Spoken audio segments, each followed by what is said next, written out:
with the rest of our agenda. We have approval of the vouchers. Oops, I'm sorry. Approval of the October 18th, 2017 board minutes. I'll make that motion, Mayor. Second. Thank you, Joe. Thank you, Charlie. All in favor? Aye. Opposed? Those are approved. Approval of the vouchers. Vouchers. I make a motion to approve the vouchers, general fund in the amount of $38,666.39. $686.39. Is that what I said? Yeah. Yes. Okay, then I said it. Thank you. Yeah.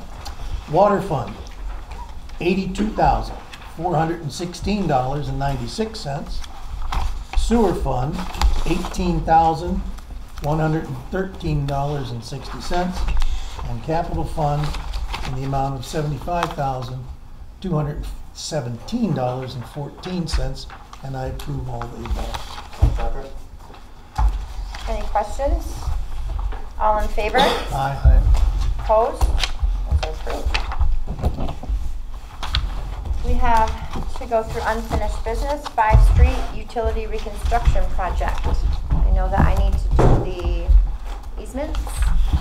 Yeah, that's the big thing I wanted to stress. We need that. We went over the drawings with Tom today for a little while, so we've seen all the drawings at least once, giving us markups. So we're trying to get them one more time. We'll come up here Friday. We'll go over the final drawings for him, and we're going to start our process of submitting to regulatory agencies, and that's when EFC is going to want to see those easements at some point. I think that's how it got started. I think they need those for their final closing. So. Okay. Got it. Thank you. Anything else for 5 streets? Okay.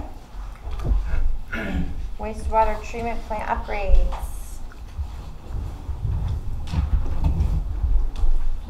I don't know. Maybe a truck next door. DOT. Not really sure. Phase 1. We completely finished with that. Yeah, it's done. The only thing I have is I did have a conversation with the Environmental Facilities Corporation, and they're moving this ahead to the final closing on the loan. I haven't got a date for it yet, but they believe they're ready to move that ahead to final. Awesome. Did somebody call you about an installation of a sidewalk? Yeah. Yep, and I took care of that. Thank you. Sure. I said, I really don't know, but I know who does know, and Yep, he was a sub to a sub, and he had a legitimate concern, but it's since been taken care of. thank you. Sure. Okay. Phase 2. I think we're still moving along. Yeah, we submitted to DEC and EFC end of October, and apparently we have some comments. Nothing in writing yet from DEC, so. Oh, we're getting there. Yeah. Okay. I know that we had a planning board review on that.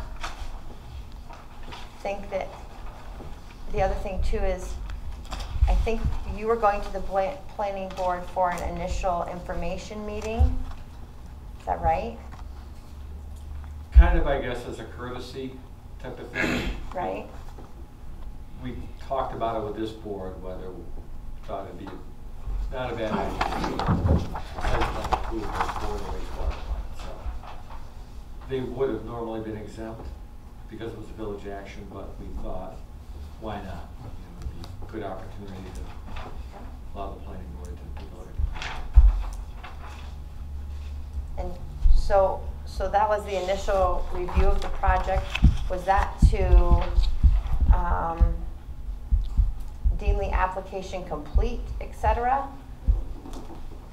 Was just a review of the project? I think ultimately the plan is to continue with the entire process. To close it out, to obtain site plan approval. Okay. Understand it may take a couple of meetings. I mean, the first meeting, you know, it's information session, as you put it, but then there's additional data that was requested, and we'll follow up with that, make a submission early next week, So we can get back on the agenda for the December meeting Okay, yeah.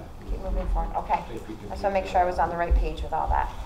I think the point is that, you know, a process like this takes 2 to 3 meetings generally. Oh, absolutely, and this is a big process, so. Okay. Pipeline. What are we doing? So The pipeline is, I'll report again, the pipeline is complete. The municipal board, at last evening's meeting, approved use of the pipeline contingent upon, there were 3 items that we needed from Kraft Heinz. And once we get those, the municipal board authorized myself to, you know, grant them use of that pipeline. does this board have to, do we have to make that same motion? We don't have to do that. That can be done with just the I don't municipal think board's so. motion, right? Okay. All right. Yeah. Yeah, Brian was there He was last there night. last night. So he knows what 3 things are required to be able to get that going. Anything else in any of that wastewater treatment plant stuff? Okay. Number 3, road wind project with the road agreement, I'm sure is still being reviewed and. Well, it's not even a question of that, it's just been kind of stagnant, so there's nothing new to report on it. We just have it on because it was tabled, so because it was tabled, it has to show up on your next agenda. Yep. But I've asked that you table it again, sooner or later we'll get to it. Okay. We have to make a motion to table that, do we? Yep. Make a motion to table the number 3 road wind project road agreement. Second. Thank you, Dan. All in favor? Aye. Opposed? Okay.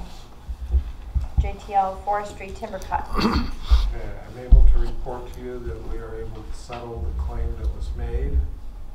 You may recall that the board had previously declared them in default of their contract and had held on to the contract funds. They have asked for a portion of that back. And in accordance with the recommendation of the municipal board and your board, they have agreed to accept $66,000 as being the part they would get back, with the understanding that the security that was posted would be applied to the remediation work. And if this board is so inclined to authorize that settlement tonight, I will implement it. I'll make that motion, Mayor. Thank you, Joe. Second.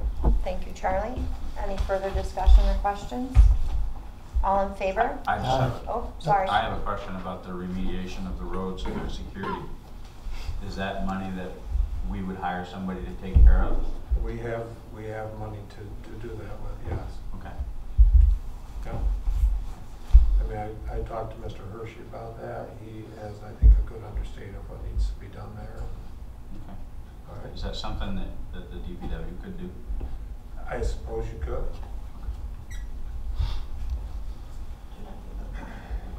Hmm?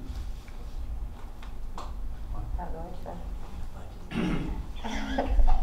Any further questions or That's a discussion? good thought. I didn't even think of that. So there is a motion and a second.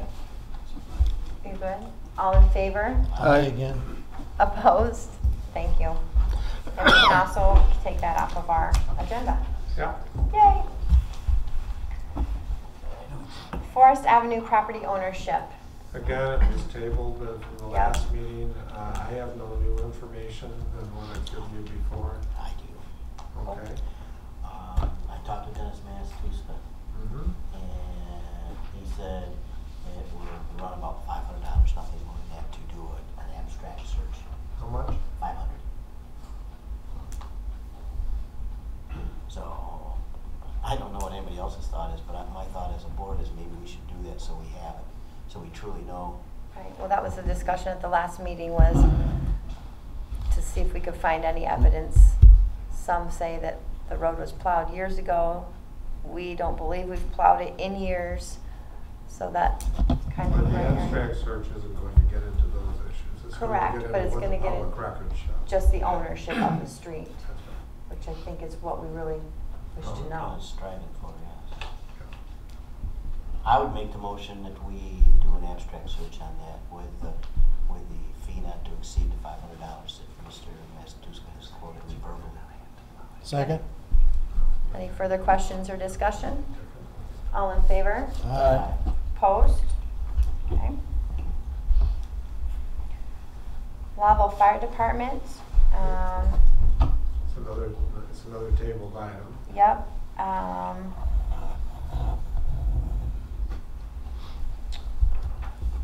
know we had an initial meeting with them and there has been some discussions. I don't know if they progressed anywhere though. Is that something, I was gonna ask if that was something for an executive session. I should have asked you that beforehand. Well, if it's about ownership of real estate, it potentially could be, although normally that's for negotiations involving exchange of funds. And I'm not sure what the intent is here, but, and I don't even know if a change in ownership is even contemplated, other than it's been discussed. Right. How was it left with the fire department in the last meeting? Were they going back to their members or? Well, let me check my notes. I'll say our last meeting was about a different issue. No, I mean, the one Right, meeting you with the had with fire Mr. department. Merrill on the building. Yeah, back at the end of August, yeah. Hang on, I got my notes here. So I don't mind doing this in open session. So the question. It said ultimately, these are my notes that I dictated after me. It said ultimately, firemen need to talk to membership, decide what is the best route, and I need to speak to the village board to see if you would be willing to talk to them about that, which we've kind of done. And then Mr. Merrill was supposed to get back to me. I haven't heard from him. I can reach out to him though if that's your desire. I would think maybe check with him and see if what the membership decided or would like to do. All right. I think they'd like to move forward with ownership of the building.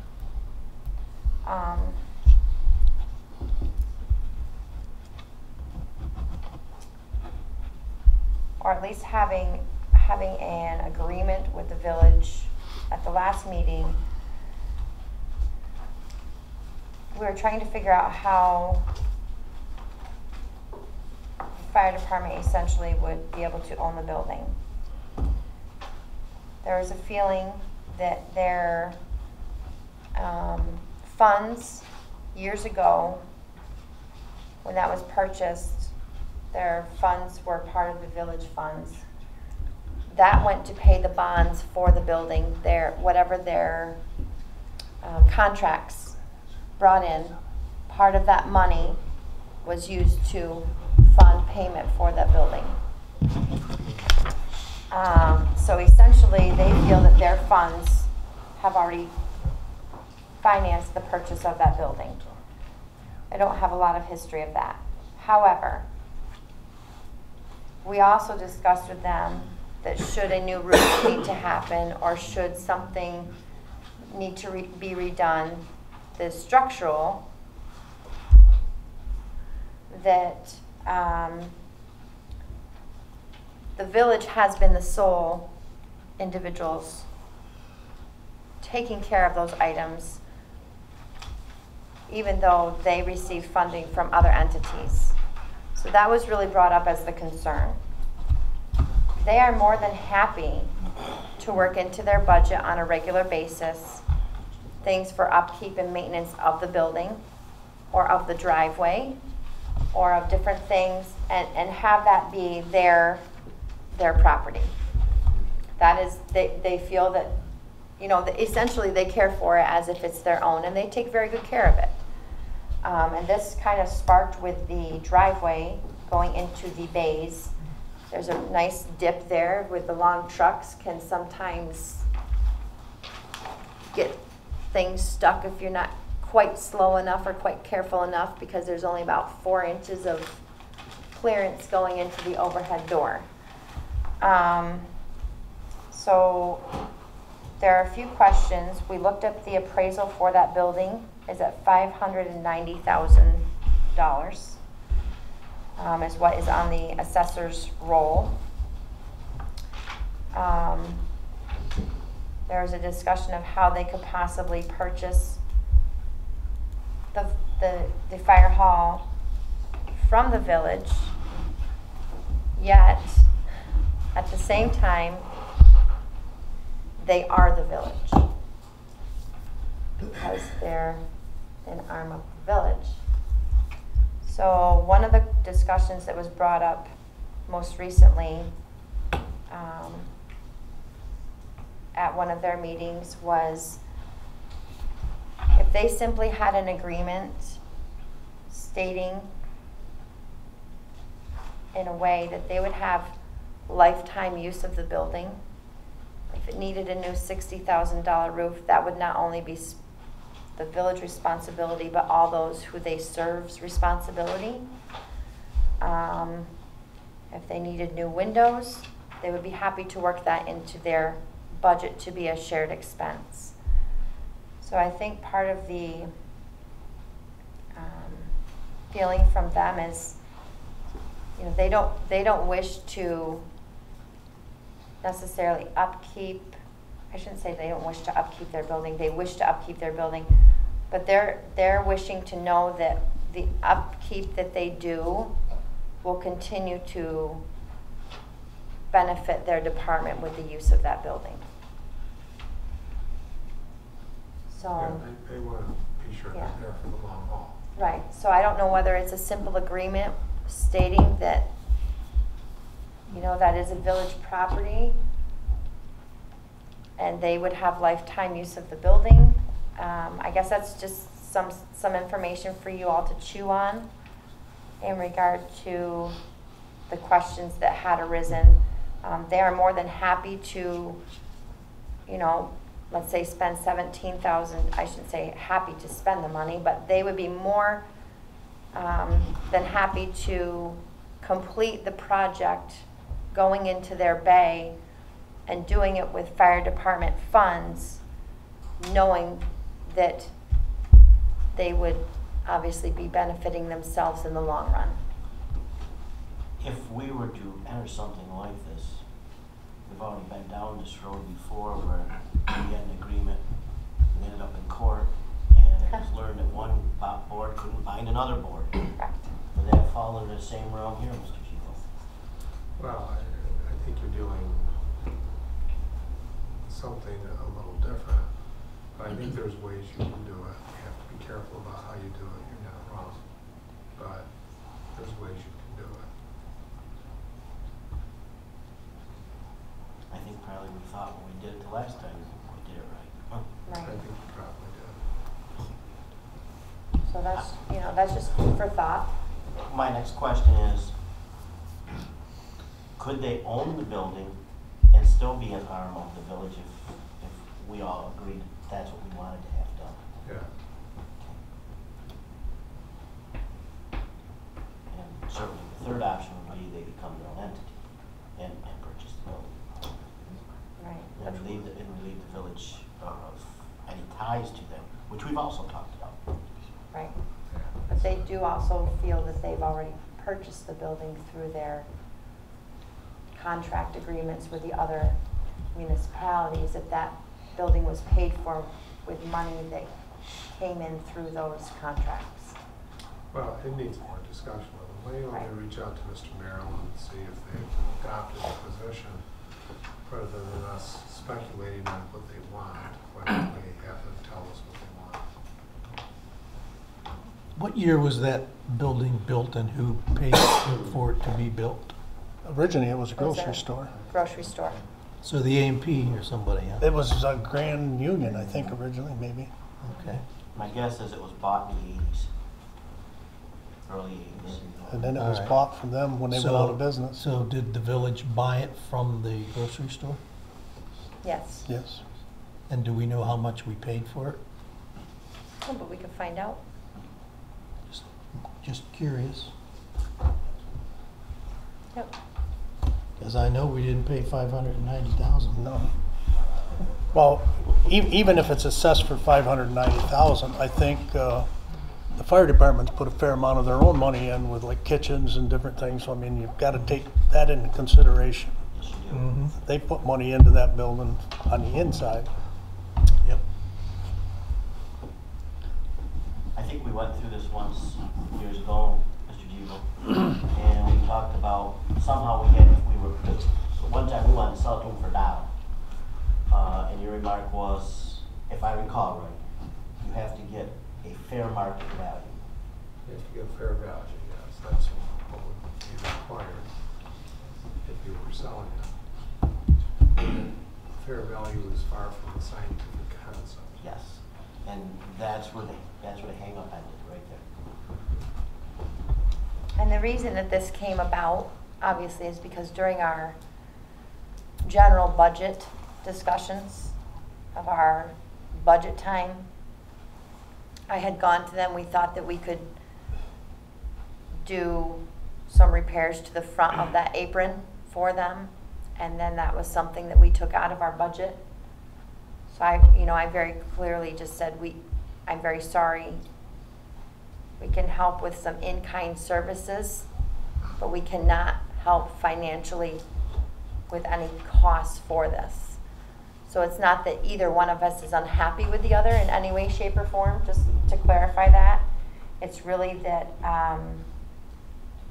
the village has certainly supported them with the building and with maintaining the building, yet many entities use them and their contracts receive money from other municipalities as well. So I think as a board, we're really looking to how do we make that a little more even so that next time a $30,000, $40,000, $50,000 repair needs to come about, it's not solely coming out of our general fund. Just to clarify. So you'll see if Ned has any information on that. Yeah, I'll give them. Go from You there. also lays on it. Yep. Okay, so village water filtration system. It's working currently, As far as I know. what we've got. It's online, it's operating. We had discussions with the manufacturer of the unit about the option to purchase, to see what was available to us. They got back to us. I think they would credit us the first 6 months of payments, which is $180,000 if we agreed to purchase it by a certain date, a certain point in time.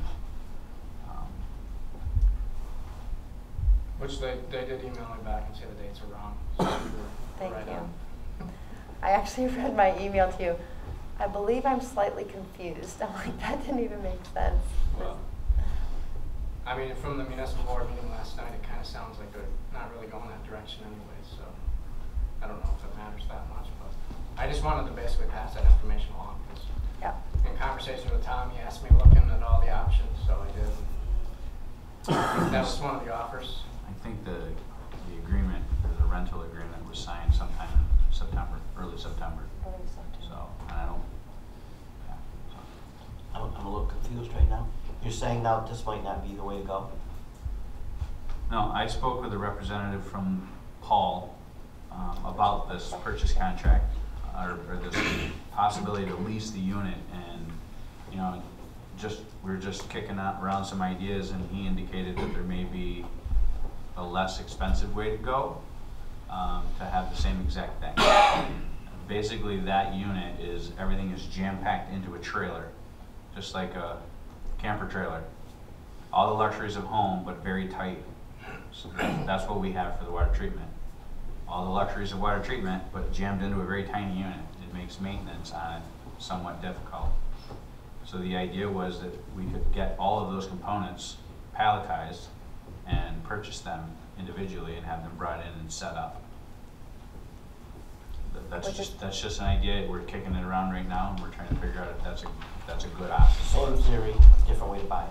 exactly. Right, and actually cheaper.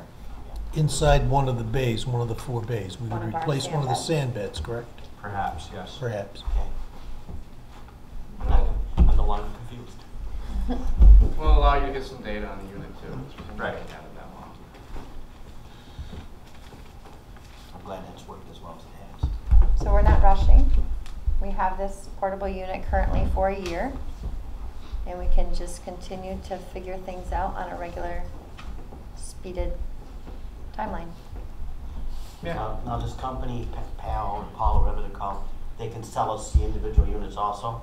Yeah. We No. would have to go through a procurement process. You'll have to It bid. may need to Yeah. be bid. Bid. Now, would they be allowed to say, as part of the bid process, Mark, if we purchase from them and they're deducted 6 months rent, or does that create an unfair bid? I don't know, they're gonna deduct the rent if you buy the components. They won't do that. They won't do the credit if we purchase something different. They'll give us a credit on the trailer. Let's say if we bid on the trailer though, can that credit be, or is that Well- considered an unfair advantage? They can give us whatever credits they wanna give us, and we'll go into what sort of a price they wanna give us for the unit. But you still have to bid it out and see what other people have. You're buying a used unit at that point, right? So if other people have used units they wanna offer you, I don't know what they're gonna offer to you yet. Sticky is what it is. Well, we may not be bidding for a unit. No, you might be bidding components, Right. but it's still part of one project, right? Right. It's still conceptual. You know, it's like Right. buying a truck, you have a certain chassis, you want a certain box, you want a certain engine, but you aren't buying, and those are separate components, but together it makes an entire project. And then you go ahead and buy a state contract. 'Cause you If can you, get that when you want. can. So we're still working on that to see what our long-term permanent solution might be. But at this point in time, we have water. Any other questions or discussion on that?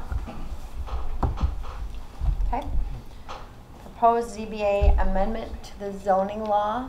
I think we need to wait on that, right? Yep. Your that's public hearing public until hearing at 5, 5 p.m. same with charter communication. Yep, Move on to J, maybe. yep, village attorney proposals.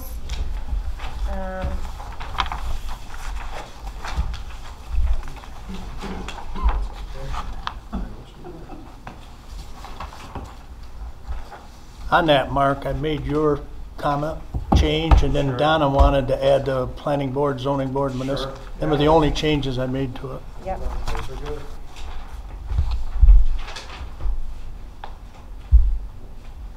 Does anybody have any other changes for this, or could we send this RFP out to see who we may Let her rip. get as possible candidates for? Should it appear in the newspaper also? You can do that, you can, it's professional services, there's no protocol that's right or wrong. But, you know, if you're trying to get it out, decide what newspaper you want to put it in, or use papers. Send it to attorneys that we know of, but if there's somebody out there we're not aware of, they see it in the paper, so be it for them, and we'll get them out to specification. On the last page there, of it, near the bottom there, tentative selection schedule. Do those dates work for everybody? The proposals due like 1st of January, and we'll do interviews January and February, and make an appointment by March 1st. That work for everybody? Sure. A month and a half would be enough time for someone to get a proposal into us. You agree with that? Oh, yeah. Okay. All right. Do we need to make a motion or anything to send that, or just? Well, it won't hurt to have it reflected in the minutes that the board approved the request go out. Okay, I'll make that motion. I regrettably second it. Right, I know. Send that. We plan to put this in our publications as well as send this to attorneys' offices, or just put it out into publications, I guess. How is this typically done? Do you know, Mark? Well, it depends how wide a swath you want to get for proposals. I mean, if you only send it to certain people, they're the only people who will fit. If you put it in the paper, you open it up to other people. Absolutely. But if you put it in the Watertown paper, it's a limited number of people you're opening it up to in a sense, because, you know, people who might be in Rome, Utica, Syracuse aren't going to see it and bid on it. If you want to expand it out a little bit, you might want to think about other papers you want to put in there. What about News Junkie? Lincoln Lewis County. I mean, I realize it's expensive, but I think we ought to get it in a couple of the major newspapers also, along with maybe sending it out to different attorneys, but, I've never seen it. I mean, I'd like to see a good package of proposals come in to look over. So would you like to amend your motion to state the Watertown Daily Times and the Journal Republican and then a southern newspaper as well?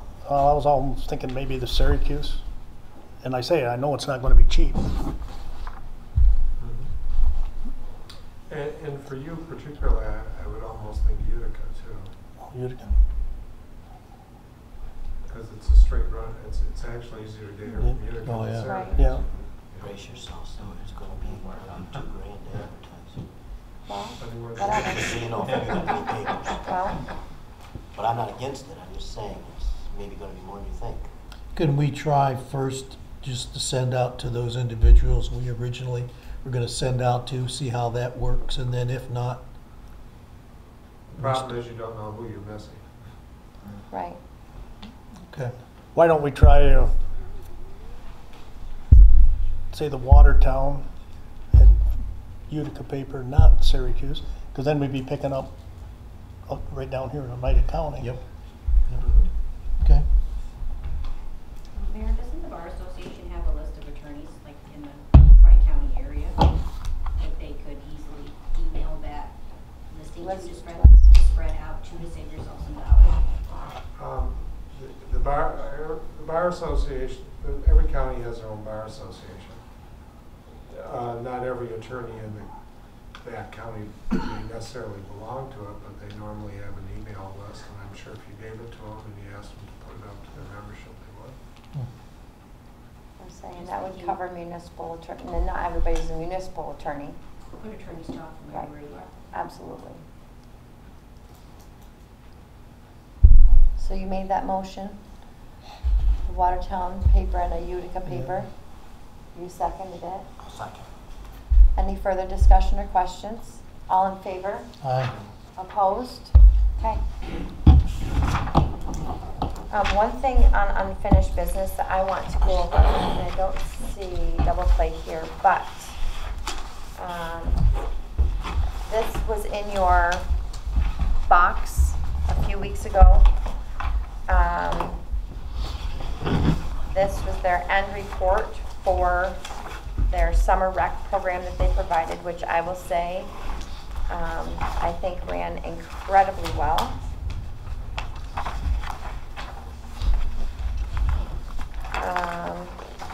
Pass that down. I have extra copies though.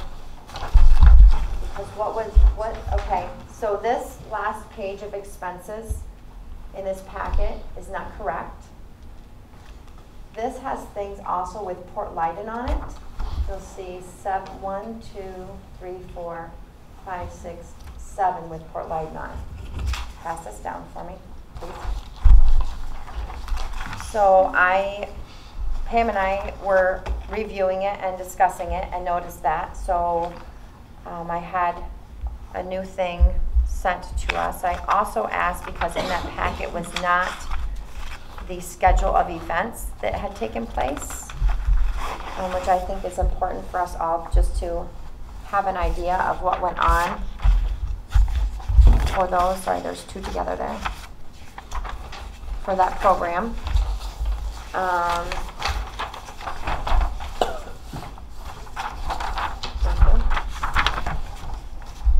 So, essentially, the village paid $30,000 for that program to take place, and it shows that there was a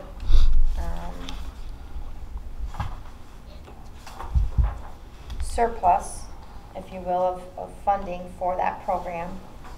in the amount approximately, I believe, of $1809.43. You mean a loss? I mean a loss, Well, according to this information. but the first one, before they took out the additional items, Was more of a loss. no, there was no negative in front of it. Well, it should. I don't have that. So I'm a little confused. They should have been. Well, they should this have is put their the total negative side. expenses. And Right, this is their total this expenses. is their total income, so if you subtract that, Yeah. that's where you get that number. And then Right. it should have been 2,000. This from this. 44.33, I would have thought. See what I'm saying? Yeah, You take that but from that, it should have been. no, this is the second version. She just said, Danny. You have the third. This is the one you want. This is the second, this is the third, Oh, okay. okay? That's why I figured this one out. But it still is a loss.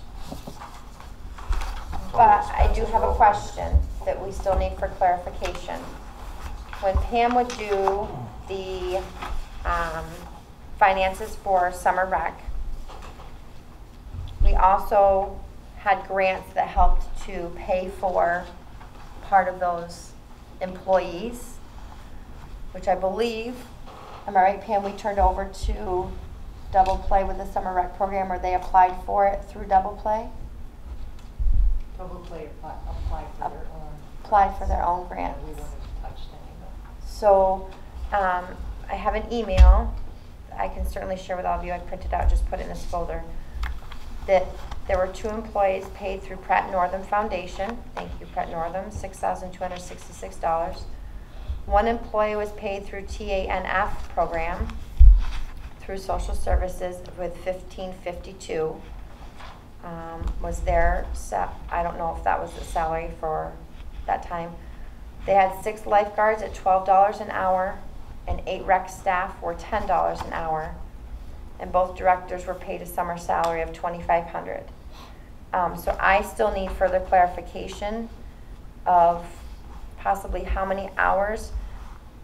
And the reason I asked this is because when it was total paycheck staff pay for Lowville and Port Leyden, when Port Leyden was taken off of that, that amount did not decrease. So I don't know if it was just a typo on their end. But I think we're looking for more of a spreadsheet of possibly what grants they got for the program, what we paid for, and what the real bottom line is. Right? And maybe that was part Lowville, part Port Leyden summer rec. I don't know what the Port Leyden summer rec entailed. But did say they had a total of 19 employees at the Lowville site, which is great. I just want to make sure that we really have all of that information as we would have had it in the past. Does anybody disagree with me looking into that a little bit further? No. Okay. But I think it was a wonderful program. I think we had a lot of kids attend that program. I think the program ran, I had phone calls from people this summer that liked the program the way it was run. Yeah, the water aerobics, the adults loved that portion of the program also. I even got a phone call from one of the adult members in that program. I did as well. So I don't think there was anything wrong with the program. I think the program was great. I just questioned the additional finance stuff. Mayor, if I could, we Yes. signed a contract for $30,000 to run the program. They anticipated a loss of $3,000 to $4,000. Remember they asked for $34,000, $35,000. Correct. We scaled that back to $30,000. So I think that they anticipated having a loss, and I think we do have a contract that we signed with them that it's just a flat $30,000 that you pay them and then you bill us. Correct. But at the same time, if we add everything up, I'm showing a surplus of $5,000 or $6,000. It doesn't reflect. If the grants are included and you take out what they were behind, it's about $6,600. So my question is, what does it really cost to run an effective program? Is that wrong? maybe there are insurance costs involved and things of that nature, but I would love to have an actual, a little bit more breakdown of how those grants worked in. And I don't see anything for, the rental of Lowville is on here and things of that nature, and art supplies and guitar repair supplies, which I think that program went incredibly well. Was those grants solely because for the village and the town of Lowville rec program? No, I think the village applied for just recreation aids, and we include that in the 30 grand that we're giving them, I think. Is that right, Dan? So that Brent Northam gave the Lowville rec program $2,000, $3,000, $4,000, maybe $2,500 this year. Maybe. They allocated a certain amount, and that went into the village coffers, or is going to go there if you haven't received the check yet. And that was to subsidize the program, essentially.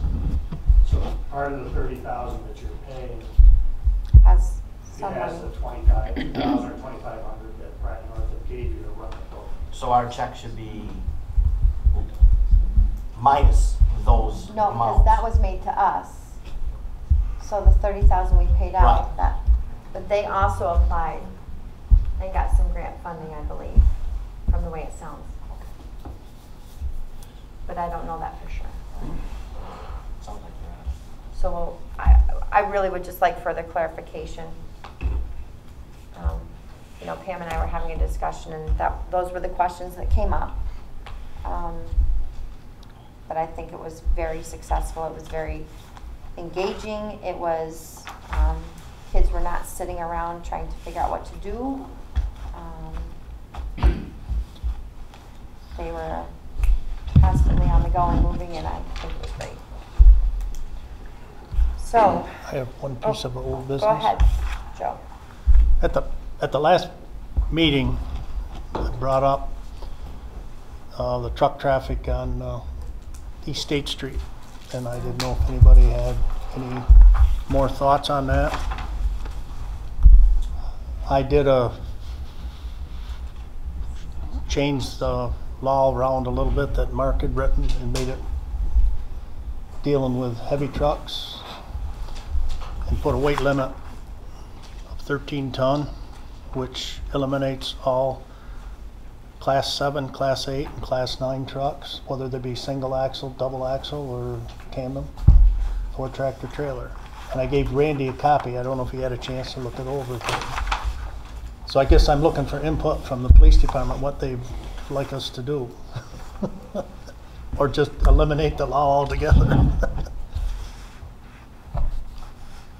I think it should be eliminated. I do too. Well, The existing ones you have should definitely go. I've looked this over. It's gonna be more enforceable with this set than what we got currently. What we got now is pretty hard. But my problem with the laws you have is standing. As you said at one point in time, that the reason for this was the damage to the roads. And then you're allowing a ton of exemptions of trucks that come through here every single day. Some of these trucks that are coming through here are only maybe once or twice a week, but yet you're exempting the ones that come through here every single day of the week. And I understand some are businesses, I understand all that, but if the reason you're creating this law is for damage of the road, it shouldn't make any difference who's damaging the road. So I don't, and right now the way you have it, we have to follow the vehicle from one end of the town to the other, from the village limits on one end to the village limits on the other. The way you currently have it. And staffing is not so easy to set somebody over there on East State Street all day long and watch trucks go by and try to designate someone for that. The weight thing is probably going to be a little bit easier to enforce, but I think instead of rushing forward, I think you ought to sit down and it just should be discussed with everybody involved, whoever's going to make the decisions. The board ultimately is going to, but I don't see the urgency at this moment to push this, try to push something through one way or the other. You got to figure out why you want to create the law in the first place.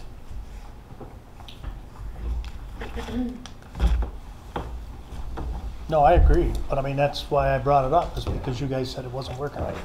It was difficult, so. Exemptions too, I agree with the chief on the exemptions, there's so many exemptions, and you are getting a few trucks, maybe some days more than others from outside, but you sit over there and you've got a lot of local trucks coming through there that are technically exempt now. Excuse me, the section of the road from Bostwick, or from the village limits on this end down to Fast Track, that was originally a state highway to begin with. So that road was designed to state specs way back when. The portion that's not is from Fast Track down to the Ross Road. And the Ross Road probably should be open anyway to truck traffic. That's been rebuilt. I believe Tom is. Well, when I rewrote engineering it, for when I heavy rewrote duty. this, I opened that, and Yeah. I think that should be. You've got it tough right now because trucks are coming in and they don't. But from Fast Tracks to the corner, the road's in horrible shape. And even though it's built to specs now, does that mean when we go to do it again that we're gonna build to specs for trucks again because it's very expensive? I guess my thought is we need to have a law that says it's gonna be for local deliveries only, and rather businesses close to us, like it or not, if they're using it as a thoroughfare, they're gonna be treated no differently than other businesses outside of the village, and that it clearly states local deliveries only are gonna be allowed. Well, the trouble with that, unless you are following them right to the T all the time, that's the first thing coming out of their mouth. I've stopped numerous trucks, and the first thing out of their mouth is, I just went over and got gas over in Forest Ave. I just got diesel fuel. And if I'm catching them in the middle, how do I know where they're coming from? Forest Ave. Bush's old place, or Forest Ave, which a lot of trucks a lot are of your coming over here to big, a lot of get your tractor fuel. loggers go over there for fuel. Absolutely. So is that considered local traffic? And that's what you're running into, and word has gotten out to, let's face it, they're all talking, and unless you're right there to catch them coming in and going out, if you're catching them in the middle someplace, it's their word against mine, and they're going to win at it. They So should that's be able what you're to- going to run against. They should be able to show you a receipt, right? They could, but you could go back and ask them. You know what I mean? You could really get in if push come to shove. but- Local delivery, to me, doesn't mean you're picking up fuel. You would have to clearly define what local delivery is in definition. Yeah, because now you're gonna be hurting the business by not allowing them to come in. It's going to hurt the taxpayers too if we have to fix these roads to specs for all these tractor trailers, so. And we don't get any subsidies for any kind of commerce, so. And we've got a budget we gotta meet. It's, like Randy says, it's been this long. I think we just take some time and try and research it a little farther. See what we can come up with. I agree. I think that we get a law in place, tickets be written, and let them go in front of the judge. We can't continue to. Everybody has an excuse for everything today. Nobody wants to take responsibility.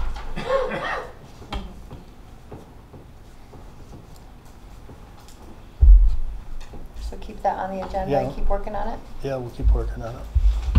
Okay. Any other old business?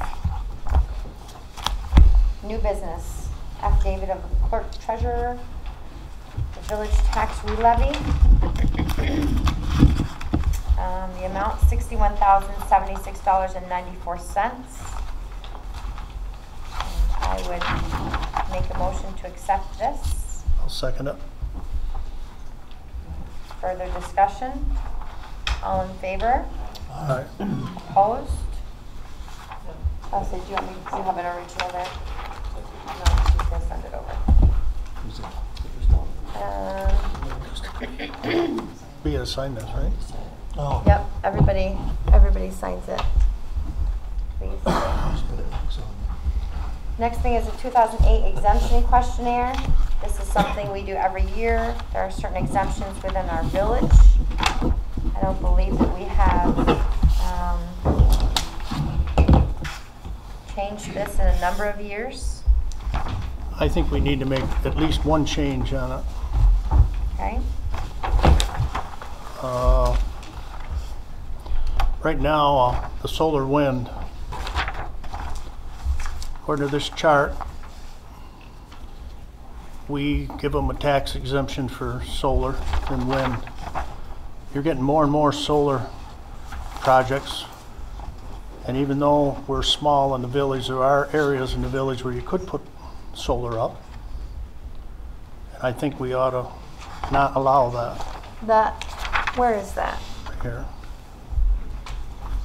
Law allows the option of granting this or not, and then you look back here, we do grant it. I think that should go to a no. And look at this down here. That has different dates. Solar wind exemption allowed if system constructed prior to 7/198 or between 1/191 and 1/111. We're past those.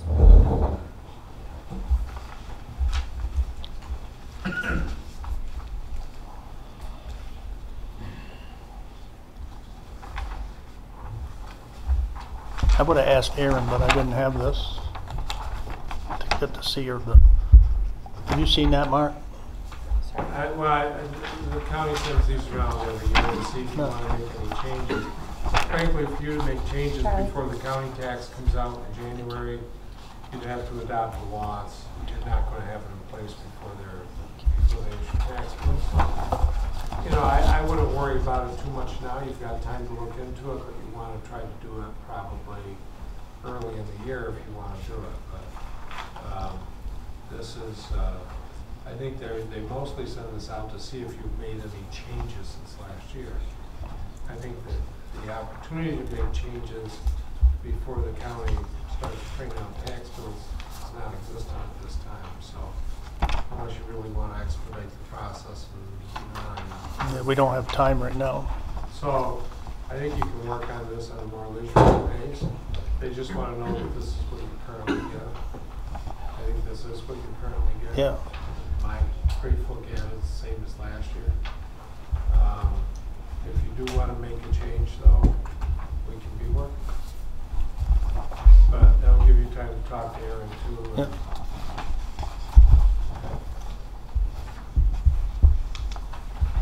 Well, it's just, I guess my thought there is they're already getting subsidies from the state of New York, federal government, and I just didn't feel the village needed to subsidize them also.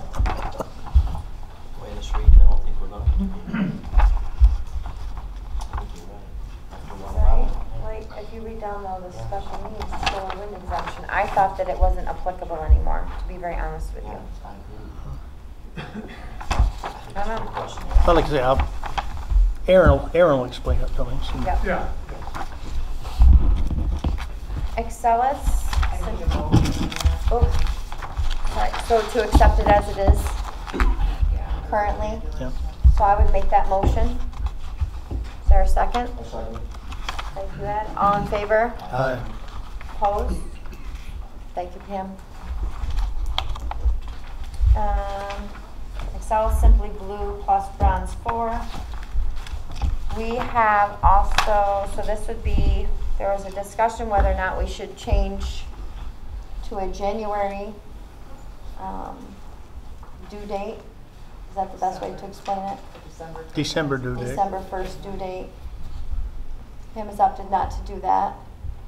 It's a little crazy with getting everything ready by that period of time. However, our deductibles have increased. You want to go over that, Pam? I guess it's here. For the 2017 product rate is $64.50 for a single, $12,900 for a family, and it's going up $100 and $200. In the past, I know a couple of years ago, it increased. And we opted to cover that amount. We need to make the decision again as to whether or not we plan to cover that amount. The cost of the program is also going up 14.4%.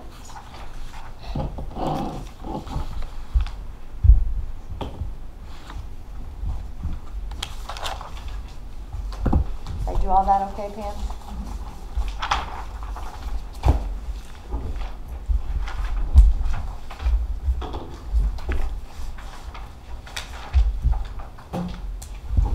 I guess, what are our thoughts? Pam, do you know roughly what it would, the deductible cost would be for all the employees if we would cover it? For everyone. Not off the top of my head, it's probably 23, 24 Somewhere there, okay. subscribers, but they might have different coverages as far as individual More than family. 5,000. Everybody was 255,000.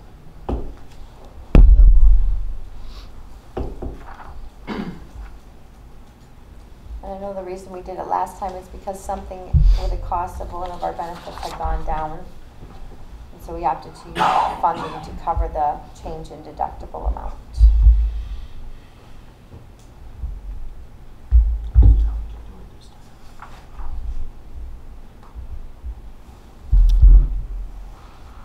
Health insurance is expensive. Much as I'd like to do it, I don't really think we can this year. I agree. I very honestly agree with you, unfortunately.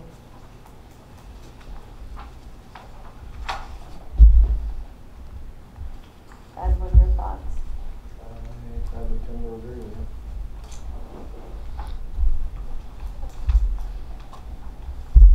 I'll make the motion with the deductible as it currently stands. Our shares of it. I would second that motion. Is there further discussion or questions? Yes. Charlie, I know. I think generally, Your little man. I think generally speaking, our employees are doing a great job, and I don't believe that their pay is enormous amount. I believe that part of the reason that a lot of folks like to work for a municipality is because of the retirement benefits and the health insurance benefits and the other benefits of that nature. And with that having been said, I normally lean, and I will again lean, towards absorbing this into the village instead of placing it upon our employees.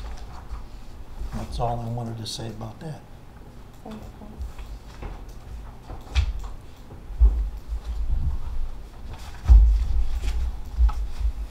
Other thoughts or discussion?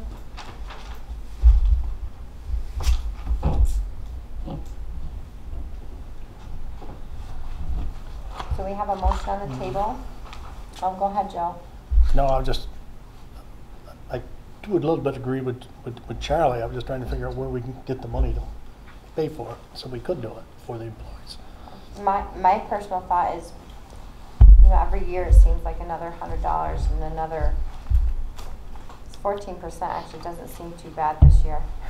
Usually it's 16, 19. One year I think it was 23% increase.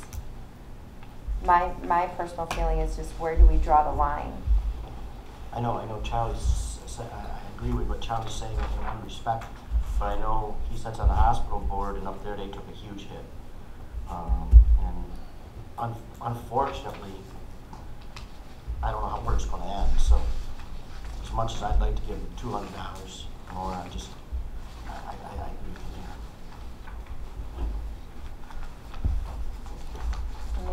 Maybe it's something we could share every other year. Last year we didn't do it, maybe next year we do it. I don't know. The way health insurance is going, don't bet on anything.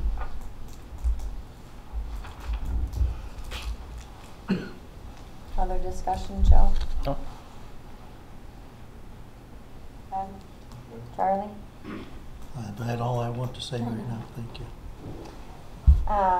So there's a motion on the table. The employee would be responsible for this increase in deductible. There's a second on the table. All in favor? Aye. Aye. Aye. Opposed? No, Thank you, Charlie. you're welcome. And no abstentions. We shouldn't always agree. It's not good. It's not healthy.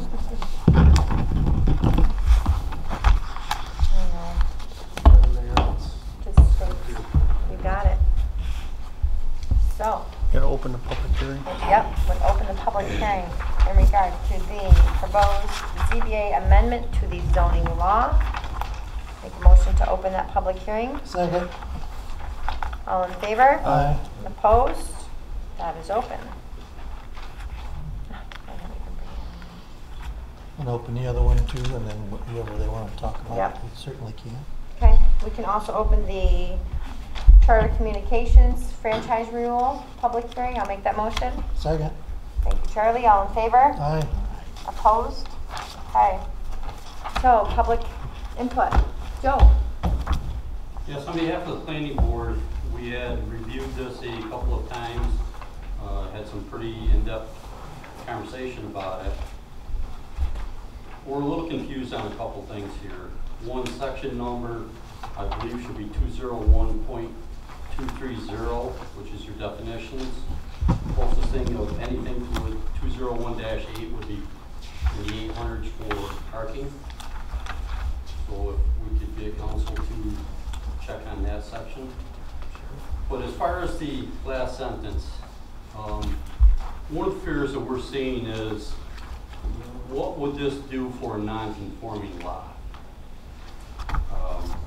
If you look at this, the way this last sentence reads, that it complies with the terms of dimension or size for the zoning law. So if you had a non-conforming lot, technically is it a lot? The way this is written, I don't think that it would be. So what could you do? I mean, we really, the reason this all started out for change was because there was gray. I still don't think we're at black and white. I think there's even more gray than there was before. I don't have an answer as to how to fix it, but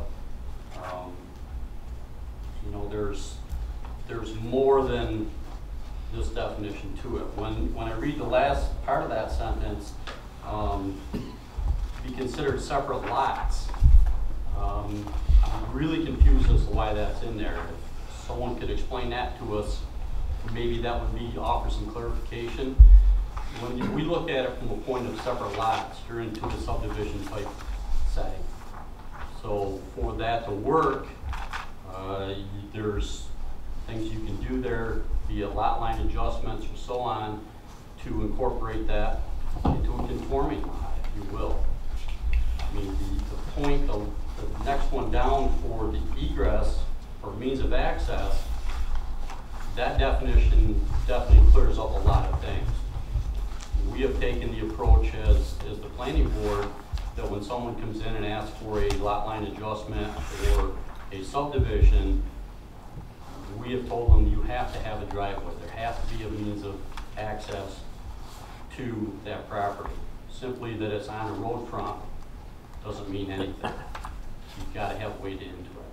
So that part we're comfortable with. First section we really aren't. So if somebody could offer more of that on that definition, I'd like to hear it. There's still a definition in our code of a non-conforming lot, correct? There is. I guess, what are your thoughts on that, Mark? Well, the definition just defines lot. It doesn't say whether it's conforming or non-conforming, right? But I understand what he's saying about the comply with the law. We didn't take away the existing definition. We're just adding a clarification that tax map parcels are considered lots.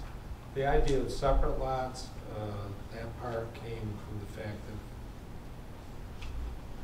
there may be situations, in fact there probably are a number of situations where people have bought two parcels that adjoin each other and the tax mapping department combines them to send a single tax bill. And then there's always the question, is it the intention that they be merged or not merged and so forth. You get into merger questions.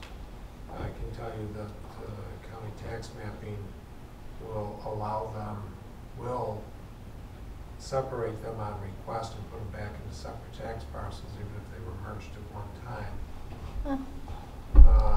which has created some difficulties in other communities, but I'm not aware of creating a difficulty here. But I think separate lots. Sometimes it's just a convenience thing, it isn't an intention that they be forever a single lot. And sometimes it's something which the assessor or tax person does administratively, and sometimes it's practice.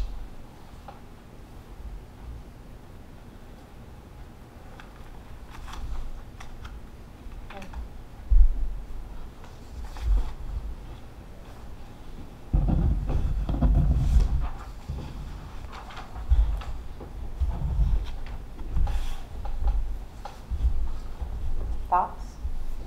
Any other sticky points? Well, you have an issue on the definitional side with lot. Apparently no objection on the part No. involving Ingress and egress. egress. You could adopt part and continue to work on the rest if you feel that there's enough of an issue that it needs to be addressed.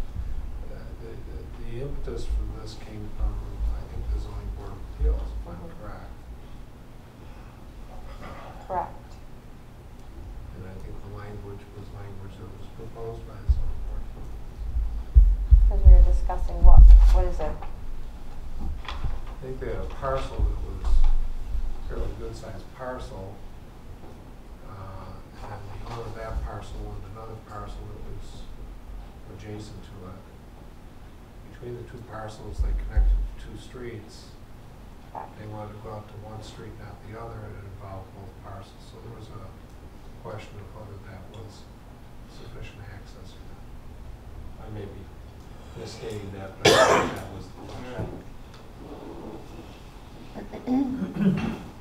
And so this was intended to sort of clear up that situation. Based on listening to Mr. Bozzer, I guess my thought is that between the planning board and the ZBA board, maybe they develop some language, run it past Mr. Gibo to make sure that it conforms with what we need to have it conform with. We can table this portion of the public hearing, correct? And Well, you bring this can back. continue the public hearing. Right. But if there's going to be language changes, you might just want to notice in the hearing. You could table this tonight and have the two boards work on it, see if they can come to some consensus about language. I gotta see it right to have the issues like we're having right now with the trucks going down. Well, there's that, and, you know, it's, I don't know as there's urgency to get this done. We're not building some just I was just gonna ask, yeah, did you have? Part of the hiccup from this whole thing comes from your setback law, the way that that's written. And the way this whole process started out was an individual wanted to build a home back farther on this particular lot. The way that the zoning laws and setbacks are, you're not allowed to do so. So even though this could have been a 100-acre lot, you still can't build anything beyond 10 feet closer or farther away from the adjoining property. So the question became, if there's two pieces of property that are there, where do you draw the line? How do you define what that setback is? And it goes back to where the means of access was from that. So wherever that driveway is going to be. But if you took that entire parcel that was in question down there, there are only two locations you can build. Either immediately adjacent on, I don't know if it's Division, whatever the street is, or on Maple. That A-frame that sits down there in the middle of that lot conceivably cannot be built there.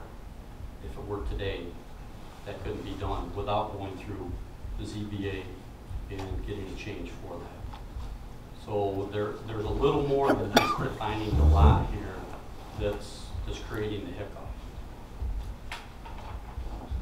If you were to take some of the other properties that are out there, for instance, the Merrill property up on Clinton Street, today that house could not be built there without going through the ZBA for a change.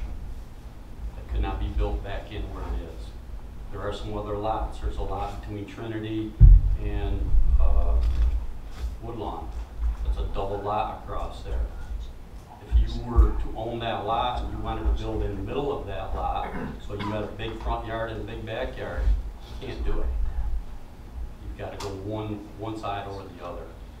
So, you know, I think there's a bigger picture here that really needs to be looked at. Mayor, may I say something? Absolutely. Thank you. Let me just suggest that maybe a committee of the two boards, the zoning and the planning board, get together, come up with the wording that satisfies everybody, and then bring it back to us so that we have this thing done and done correctly and to everybody's satisfaction.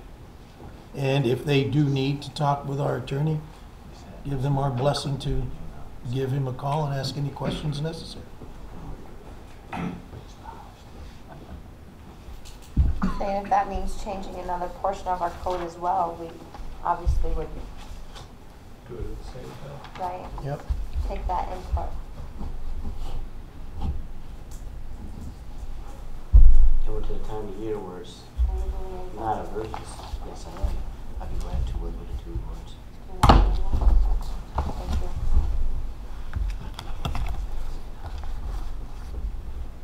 Everybody want to see if there's other public comment on this. Yep. I'm just trying to write down. Any further public comment on either the proposed ZBA amendment to the zoning law or Charter Communication Time Warner franchise renewal? I would like to say something about charter, if there's nobody in the public that wishes to speak. I know years ago we were able to get channels back that were lost, and recently Time Warner took away their sports channel, and I would like for this board to voice their complete displeasure of that happening. I don't know if it'll change anything, but I think that it needs to be known. There's a lot of people out there that like that sports channel, and they're pretty. Yep, channel number 19. DirecTV is a very nice Even for the people that. I only have channels 2 through choice. 14, so. If you're having trouble with the cable, then I don't Well, the work problem with with DirecTV, Charlie, I hear you, but they don't have the local sports channel either. But I may switch to them because that's the only reason I pretty much am with Time Warner.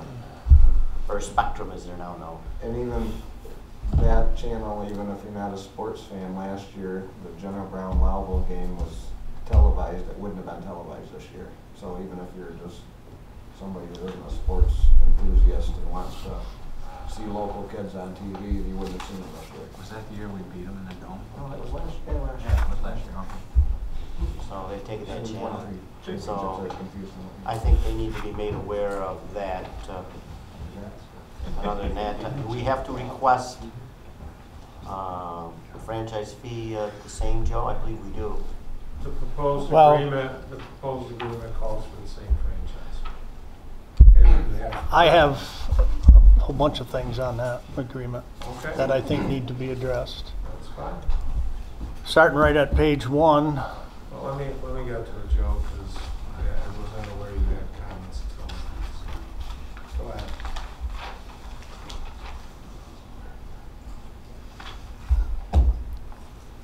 just to make sure we have the right grantee.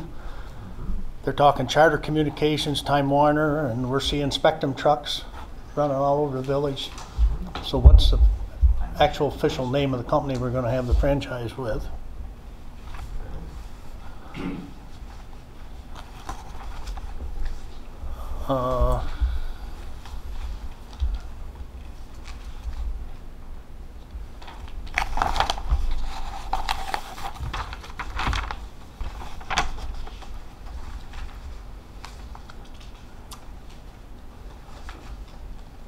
The term, they want the term On page 3. under section 2, the old term was 10 years. They want a new term of 15 years. I'm thinking the term should be no more than 5 years, only because communications, everything is just changing so fast nowadays. I don't think this board should lock this existing board or any future board into 15 years. Okay.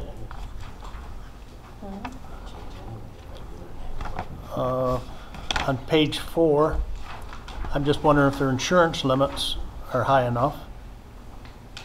I think they're typical of what we see, but did you have a suggestion of what it would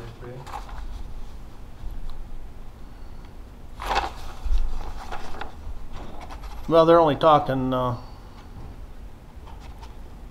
million per occurrence, and I'm thinking it ought to be at least 2. Well, it is a $2 million aggregate. It's $1 million per person, $2 million aggregate. When you add the umbrella to it, that adds another $1 million to it. I just,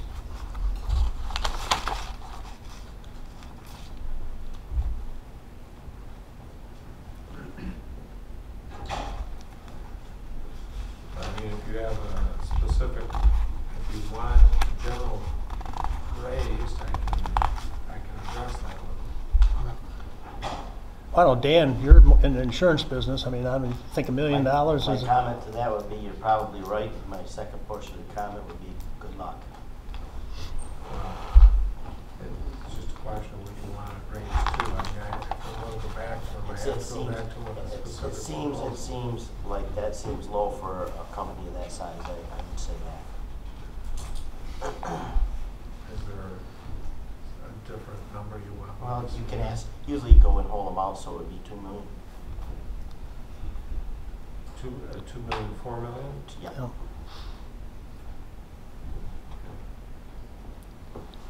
And the frame, Probably have more luck asking them to increase the umbrella.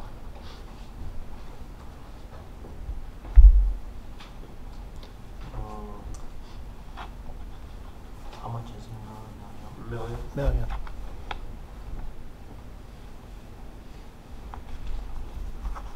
You might say, or increase the umbrella.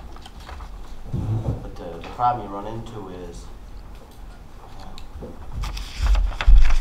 yeah, you could ask for either or and see what they say. Sure. All right. Either or. Section 10 on the franchise fee, they're only offering 5%, which was what they offered 10 years ago.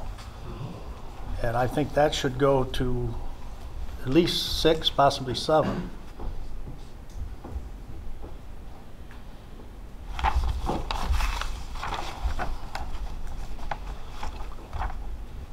Pam, has our franchise fee been running pretty much constant, or have you noticed a decrease? This fee runs pretty constant. The gross utilities is down. The only thing I will say about the fee is normally they don't pass that on to consumers. Yeah. But that's your choice, obviously. Item 10.4, limitation on recovery. They got the period of limitation for recovery of any franchise fee payable herein shall be 3 years from date on which payment was due. I think any recovery we should have should be the term of the agreement, not limited to. So you want 5 years there? Yeah. And 10.5 is talking about no auditor engaged by the grantor shall be compensated on a successful base formula, which basically is if they recover, say $100. Yeah. I think that should go away.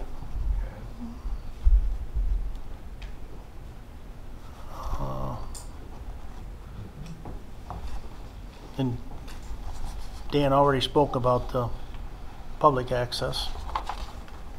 Yeah.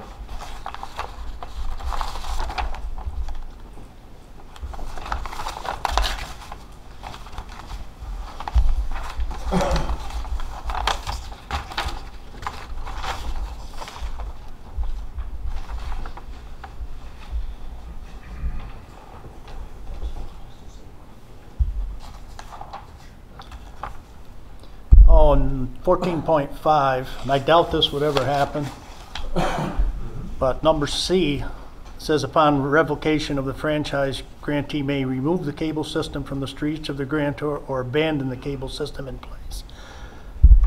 I think abandon the cable system in place needs to come out of there, because if they ever pick up and leave, it should be removed.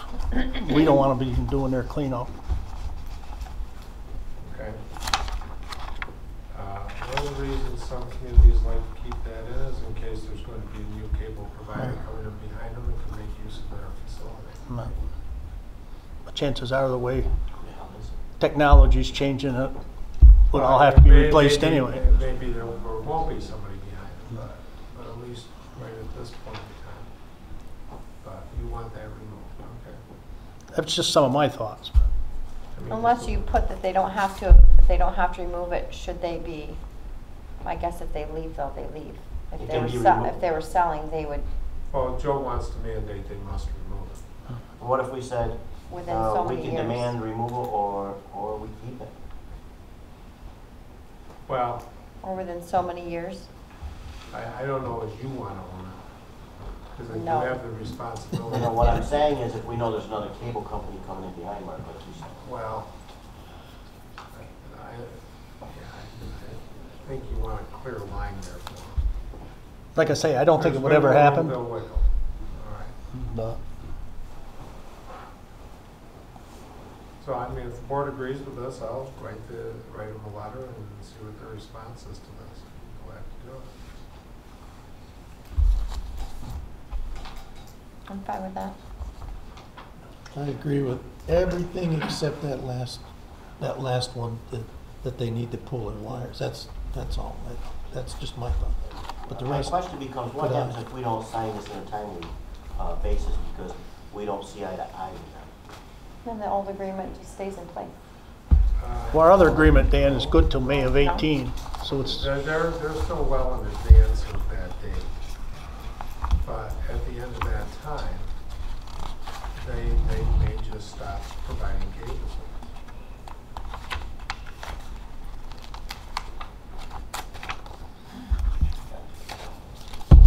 You ready to take on another corporate deal? no, I I'm mean, not, And they'll give us the not credit. it. They'd give us the credit if they stop. if you think the system would be usable, we could take that last section out, Mark. Well, I don't know if it will or it won't be. I mean, I don't know how old their technology is, whether it would be usable by somebody else. I mean, I don't know if they've been upgrading the system. I know that I see in a number of areas that they're expanding their service. They're actually going in serving areas they haven't served before, and they're putting in, they're replacing cable with, I assume, something that's more technologically efficient, although I'm not, you can't ask me a technical question. Okay. But I'm kind of making that assumption. I know, for example, just down the road in Wilna, there's areas of the town that have never been served with cable before that they're laying cable for right now. Well, I don't know. Well, But also there there are has to be, grants out there has to there, be too. some sort of efficiency that's taken Yeah. place over time that now makes it efficient to serve those areas that where it wasn't before. Whether it's the cost of installing or it's the cost of what they have to Listen, install. they're probably Or picking, maybe there's new homes and so you got a higher density of usage.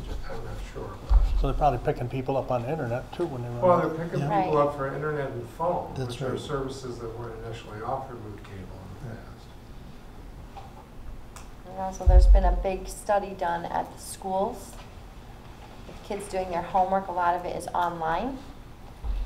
And you would be amazed, I shouldn't say amazed, I was very surprised as to how many students in our school districts, in our county, do not have access to the internet because it's literally, not that they can't afford it, it's not available where they live.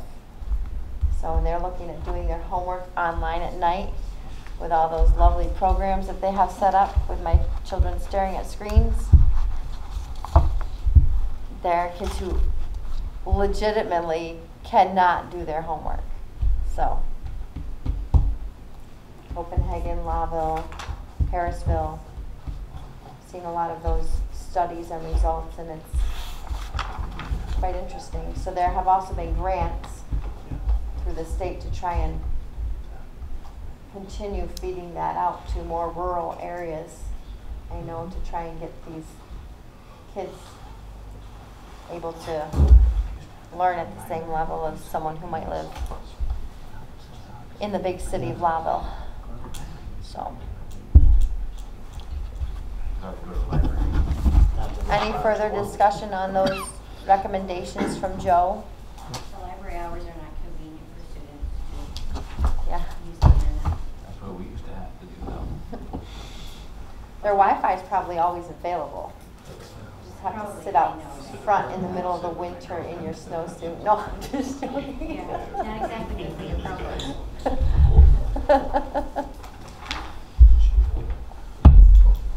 Any further discussions? Would we like to make a motion to suggest those changes to the document, to the agreement? Well, I'll write the letter as long as I know you're in agreement. You really need to get out of your public hearing first. You got two of them, yeah.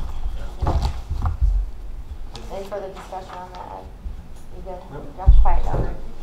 Any further public comment in regard to those two matters? So I'll make a motion to close the proposed ZBA amendment to the zoning law public hearing. Second. Thank you, Charlie. All in favor? Aye. Opposed? To be reviewed, correct?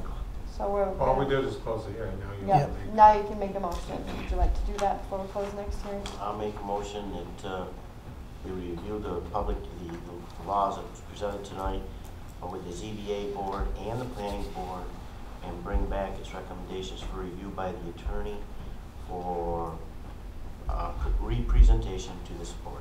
Second. Any further discussion? All in favor? Aye. Opposed? Perfect. Thank you. Close the public hearing for Charter Communication franchise renewal. I'll make a motion, we close the public hearing. Thank you, Joe. Thank you, Ed. All in favor? Aye. Opposed? That's closed. We'd like to make a motion to, Yeah, you send the letter with the to. proposed changes Yeah. I'll make that motion, Mayor. as were mentioned in our meeting. Yep. Thank you, Joe. I would second. Any further discussion? All in favor? Aye. Opposed? Okay. Another thing, we should probably set up a workshop meeting with all of you. I was looking through my agenda while we were in the public hearings. You don't have to hang out here all night long. I'm sure you have better places to be. No way. And more fun. What a sad life you have. And more fun. Well, he should have just brought his sleeping bag and pillow last night because How long have you been married? 2006. it's not long And you're enough. already not willing to go home. I'll tell you why later. But we should really set up a workshop meeting to further go over finances Or the projects. for, possible future projects and what that would entail. Where possibly Mark could be present to Sure. absorb the fun with us. I don't know if there, right? I don't know if there's a better day or time that works for people, or if we want to set that now versus later. Mondays and Wednesdays are better for me. I am no longer available Friday afternoons. I will be working for BOCES that day. Unless If you're there's looking at Monday or Wednesday, 27th, 29th are both available for me.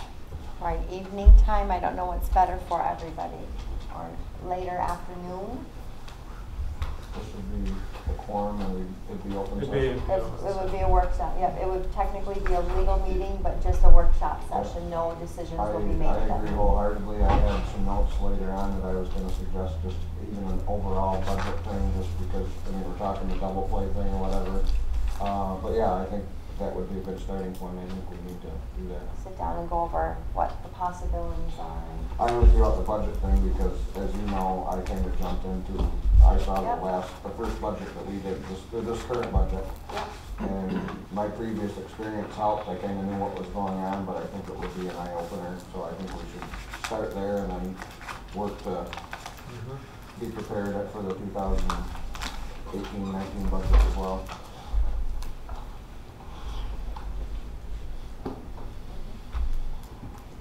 Wednesday the 29th, so what do you guys think? Yep. What do you guys think? That's 2 weeks. Week after Thanksgiving.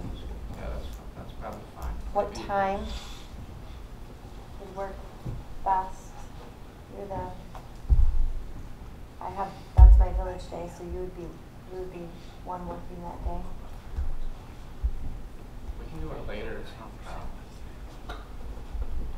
I can do it during the day. 2 o'clock, 3 o'clock, 1 o'clock? 2 o'clock. 1 o'clock. Well, that's your.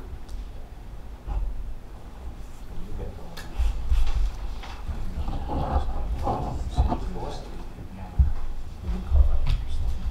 So, and if you're not, that's your own fault. No, just joking. What do we want to do 1 o'clock, 2 o'clock? 1 o'clock. What do you gentlemen think? How long is this gonna take? Because I have another meeting that afternoon, Time. Start at 1:30. 1:30. I have to be there by 4. So what if we did a 1 o'clock? That may give you time in between to, You gonna feed me too? you want me to bring lunch? No. I should do that. I'll bring a bag. Y'all wanna? Well, that says a lot about what you think I'm gonna cook. I don't know if I'm gonna have anything in it. I'm just gonna bring a bag. Ought to be yummy. Thanks, Charlie. I don't do it very often, but I can I had a cook. wonderful piece of apple pie last night. I though. heard. Let me tell you. I left too early. Wasn't that good? The one board meeting I missed, you guys get apple pie. Oh, yeah. It was good. So what, we're saying 1 o'clock on the 29th, which is a Wednesday afternoon. Yep. Will that work for you? Yes. Okay.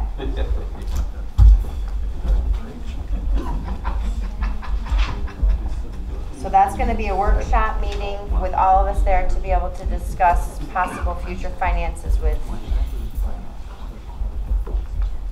village infrastructure and grants and whatever. Yeah, we'll definitely invite him. I can do that. Yeah, we'll make Jeff stuff aware. Thank you. That day and see. Maybe he'll be able to attend. We might be able to conference that. Right. That will be my breath. So, is there anything else that you need? Run. Okay, I did that twice. That's right, don't twist Is there anything my arm. else we need them for? Nope. Okay, run. Now, Yes, go. Thank you. Right? I know. Well, you could. Thank you, gentlemen. I should have done that a long time ago. I apologize. Good night, everyone. Good night. Paid Family Leave Act is something that we had discussed at our last meeting. I believe we made the motion to not participate in that. We're not required to. I will write up a little note tonight that can be included in paychecks. In I regard. don't think you ever made a motion. Oh, I thought that we did. This came out of your last meeting. Did we discuss it though? I emailed this to everybody. I swear we had discussion. Okay, I'm sorry.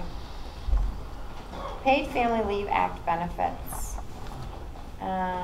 This is just the Paid Family Leave Act does not apply to municipalities unless you opt to provide the benefits. So far, I don't have any municipalities that have opted to provide the benefits. Well, they will as soon as unions get their teeth into it. But so for right now, your only obligations are to notify your workers' comp board, your disability carrier if you have disability, and your employees that you're not providing benefits under the New York's Paid Family Leave Act, that's all. Just so everybody's aware, if you have a personnel manual, you should probably put it on your personnel manual. And it is one sentence. We are not providing benefits under New York's Paid Family Leave Act. It's one sentence. Right. People have called me and said, will you draft a letter? You don't need me to do it. No, It's one it's one sentence. sentence.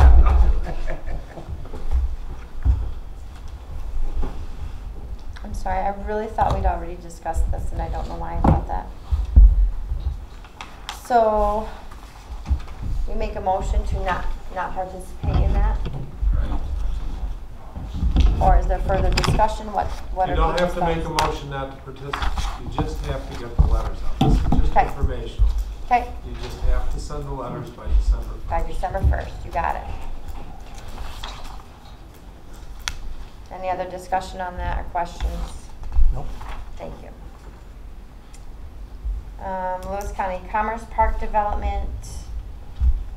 And I have another thing on this. Okay, I'm going to do the other thing first in case I forget. So the traffic study, we were asked to comment because it was village streets. DOT wanted the village to comment in regards to the traffic study completed for the Lewis County Commerce Park Development. One of the things that they need to go through. That study provided a look at a 2% annual growth rate as well as what possible traffic would come through the region. Essentially wanted our comments in regard to the village streets from, I'm going to say the Presbyterian Church to Water Street. The school, it was suggested that we have a school comment on that. I spoke with Cheryl today, and she had commented in August that they did not feel that this would be an issue for the school. Obviously, there is congestion, as during a very short period of time during the windows of drop-off and pickup, and she didn't feel that that was an issue or that it would be that affected by possible growth in this area. I believe I sent a copy of the letter to the board members that I had proposed to send out. So I've kind of done my homework with the DOT write-up, the engineer's suggestions. Cheryl Steckley, are there other areas that we have concern with? And would we be able to send that letter to the IDA? So that's a question for all of you. Sure. Also, don't we have, you have to sign this and Letter send of it, support. that they can be the lead agency? Yeah, so we'll do that one next. I'm sorry, I was doing the one in between. I do have the email from Cheryl. She actually handed it to me today that she'd already responded to that. And it's in on my desk, and I You had apologize. a letter all drafted up for the traffic, right? Yes, I sent that out with my email Okay. as part of that. So we're really. In support of, yeah, So the it really studies has- that had been done. Yeah. But unless you want to make a motion that we can go ahead and send that letter to the IDA in regard to traffic. I don't know that we Oh, I need to, thought but we did. Yeah, I'll make a motion to send it. thank you, Dan. Second. Thank you, Charlie. All in favor? Aye. Opposed? Perfect. Now, the IDA would like to be the lead agency for their project. This is something that's very common. This is for conducting an environmental review. Yep. You know, we've done it before in our projects as well. It's the lead agency letter, basically. And, you know, unless you have a strong feeling that you should be the ones conducting the environmental review on their No, project, let 'em I have think fun. you would sign off on it. However, if you do have concerns about their project and what impacts it may have on village facilities, your letter back to them, you may want to alert them to those areas and suggest to them that these need to be studied as part of your environmental review. Drainage.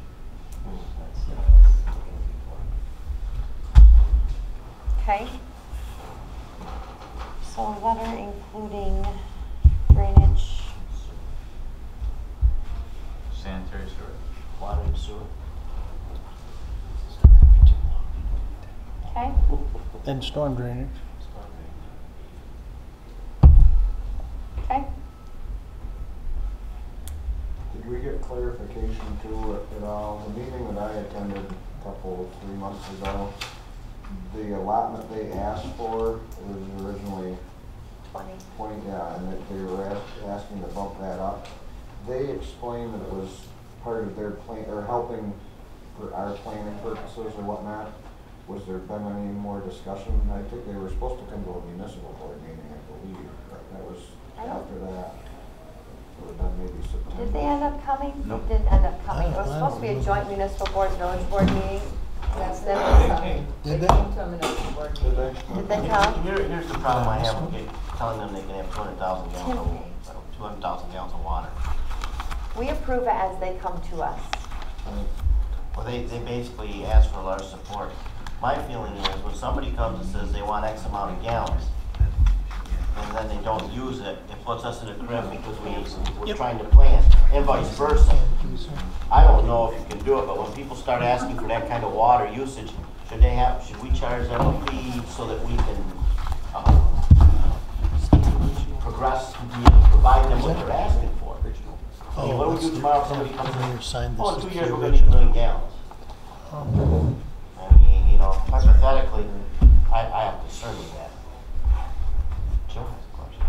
They said they want you to sign this one because it's the original. Sorry about that. Here, I was being efficient. You were good, you were good. This would be considered a subdivision where the developer would be responsible for those costs by your law. Right, just like we did now. It's more better. Thank you.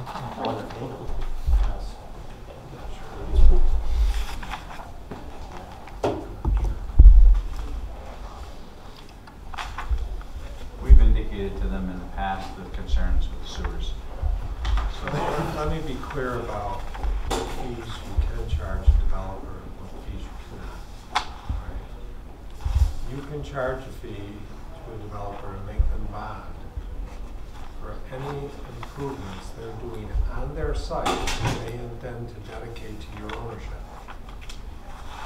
If you intend to charge them though for off-site improvements, such as because of traffic you need to put up a stoplight a block away, or you need to improve the capacity of your water or sewer plant, those off-site improvements are considered impact fees, and since the case of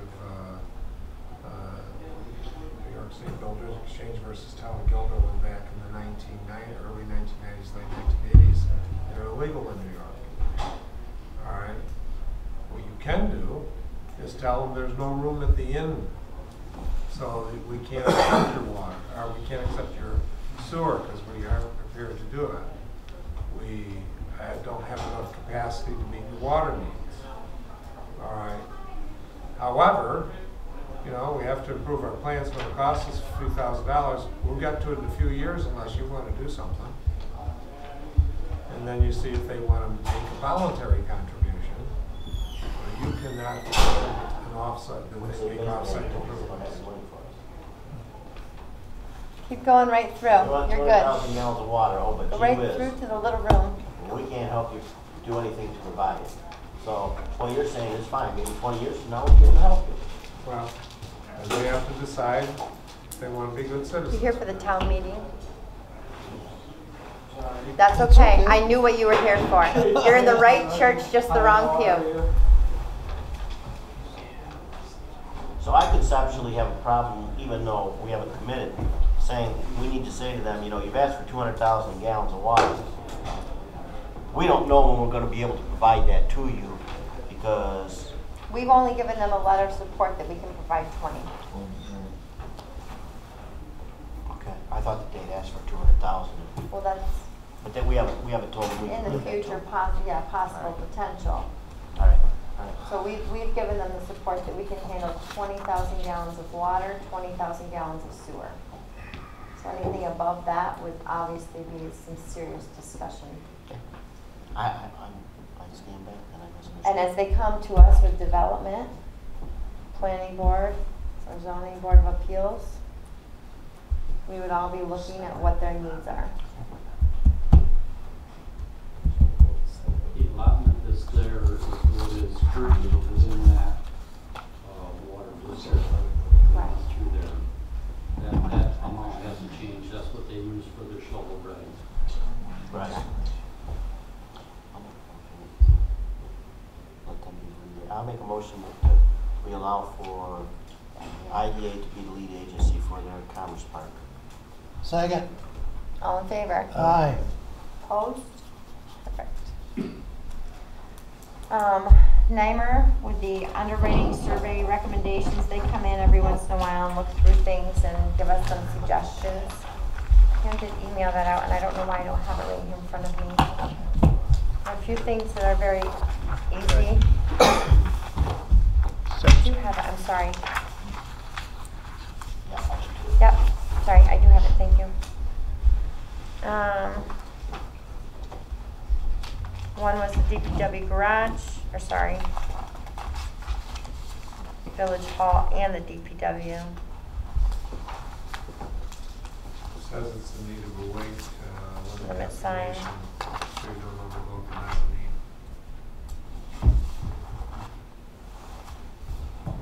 Why does it say Village Hall and DPW? They just grouped it together as part of everything else. And then the other one is to have a GFI protection on the electrical service boxes. We don't have that yet, Tom? They're using a term, GFI protection is typically for an outlet. Right. I think what they're talking about is, A ground source. yeah, lightning protection. Have we put that in though? We have not, no. I don't know, it's not gonna be cheap. But it's something we would have to have designed and have put out for I think bid. based on the lightning strikes we've had, we probably should at least look at it. Lightning doesn't strike in the same place twice. It has. Oh, yeah. Twice up there, you goofball. And Three times. Three times? All being said, the recommendations that we've got from NYMER are very minimal and very insignificant, which is a tribute to our employees in the village. We've got just two, they're saying probably in 10 years we should build a new garage for our DPW. And then they also had suggestions, I guess I would say, for different I saw trainings that. that we can provide provide our employees. That is what I left in the other room. The new garage? Boy, I missed that. Yeah, 5 to 10 years.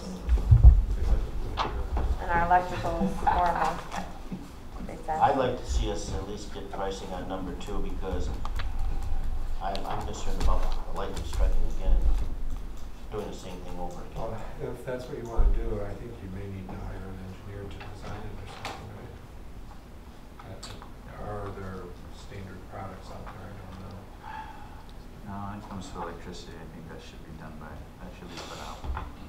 We should, I mean, we have an electrical engineer that we typically use or that we have used throughout these projects. I mean, I can reach out to them and get a proposal. I'm trying to make your job Make easier. sure I don't want to see you down because of a computer strike. If we can avoid it. Yeah, I'll reach out to them. Typically on the GFI that they'd be talking about would be the insertion of within the panels themselves, not necessarily the outlets, but the breakers themselves to the GFI breakers. There's a special breaker that would cover an entire circuit instead of each individual outlet. If you recall, the first time we had a lightning strike up there, we did put out an RFP for electrical services, and they came and they measured all the circuits in the building. What you're talking about, Joe, I think relates to residential. I don't think it's required in a utility building. It's a good idea, but I know that what they're talking about is a lightning protection system for the facility, which is completely different. But it says has GFI protection on the electrical service box. Well, read the sentence above it and tell me what all those words are. I know. I just think it's just So you could always have a conversation on the for clarity. Yeah. Personally, Lewandowski.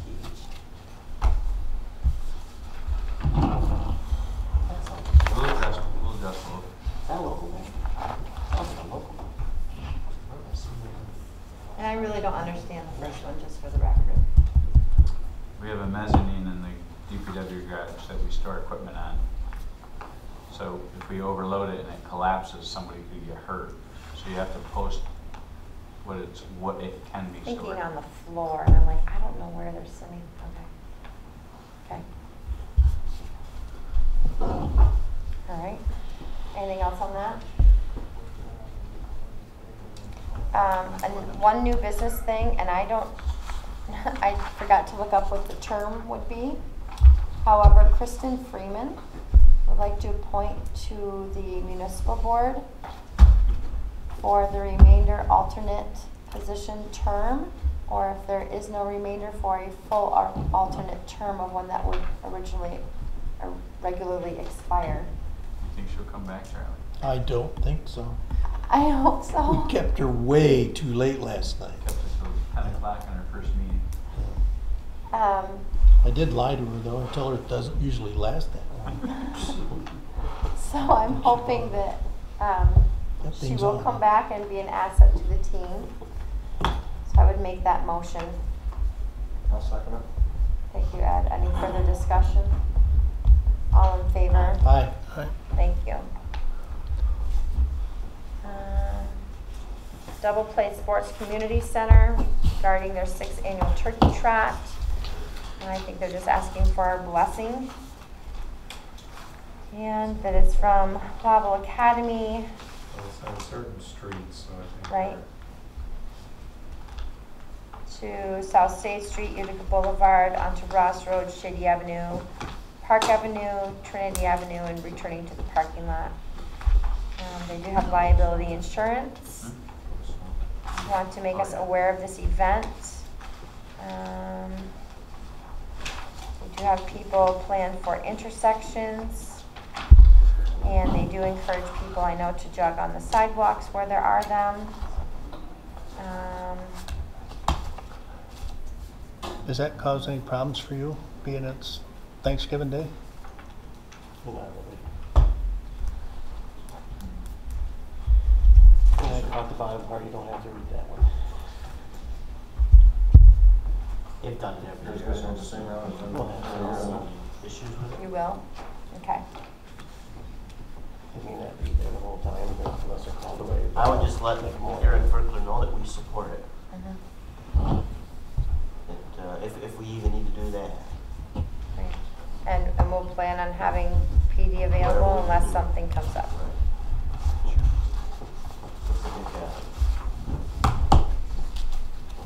You want to serve? And it's usually very quick. I mean,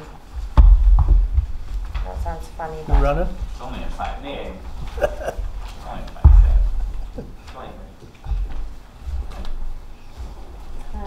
So we give them the blessing of that.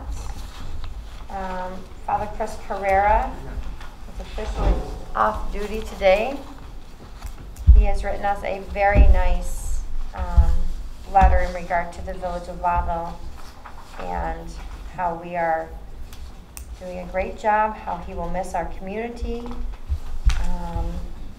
and that it's been a blessing for him to be here. I think for him as much as it was for all of us.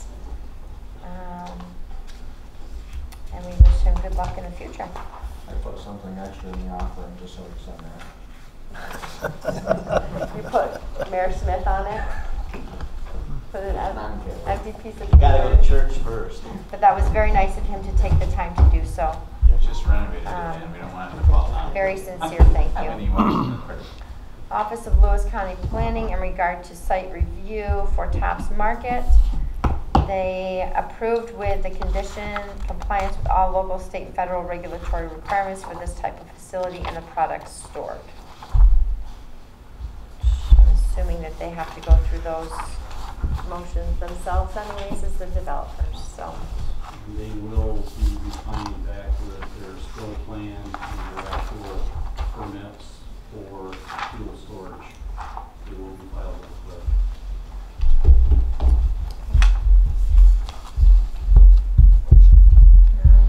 Pantry is having their Christmas sharing.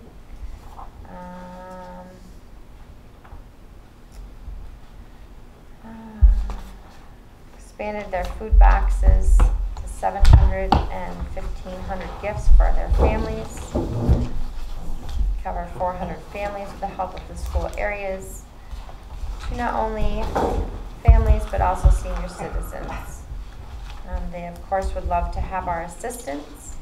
I will tell you with the toys, if you happen to see a little thing hanging on your doorknob and you would wish to buy a toy, I know that the Scouts cover our entire community and would be happy to pick that item up for you. You don't even have to go deliver it. You just have to pick something up while you're out, and they will be around to do that as it says on the little tag, which those will be coming around shortly. You can just put it on your door. You put it on your door on whatever porch or outside the door that they dropped it off at.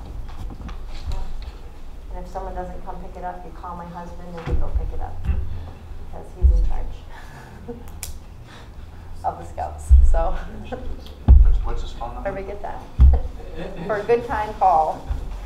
But it's really cute actually to see all the Scouts coming in with the things and filling up the back of the truck. It's a really neat little event that they do to help out the community. So, Ryan, you're correct. Right church, wrong pew. Keep going that way. That way. Yep. And you'll be in the small. You go through that blue door and in the small other room. Thanks. Thank you. It's a town mayors and town supervisors meeting at 6 p.m. No, I'm going home. They scheduled it. I didn't.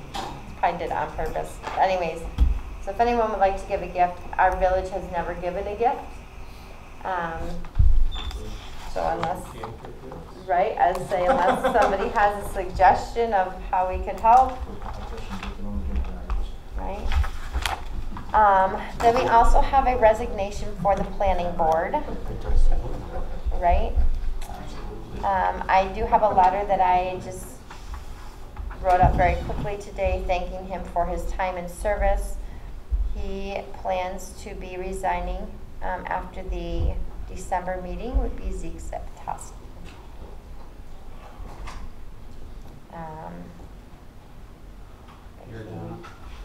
Yeah, I asked the board to be really proactive on getting replacements. We've been short. We've had someone out on medical that's actually short of 1 hour in the last 6 to 7 months. We do not have an alternative, an alternate for this, and now we'll be down one more. We've been under a very heavy load this year, so meetings not getting done until 11 o'clock at night, 5-hour meetings. We can't, as 3 individuals, possibly do what's being asked. So I really ask you to please take a proactive on getting someone for us. Thank you. And if you have any suggestions of folks, please bring them forward too. Thank you. Accept that resignation.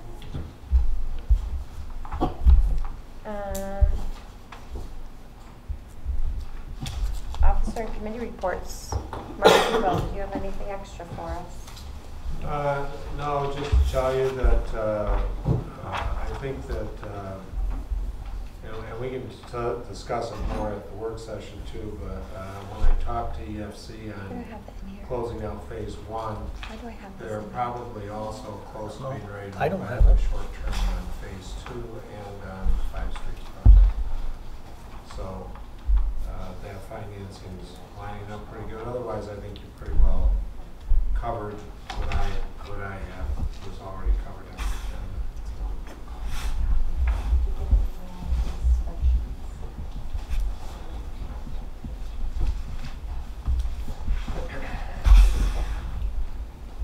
agenda. This was given to Sherry. She has. Right? I don't know why it's in my folder. Thank you, Mark. Myself, the only other, oh, that can wait. Turkey trot obviously is Thanksgiving. I'm wondering about Christmas lights on the big tree.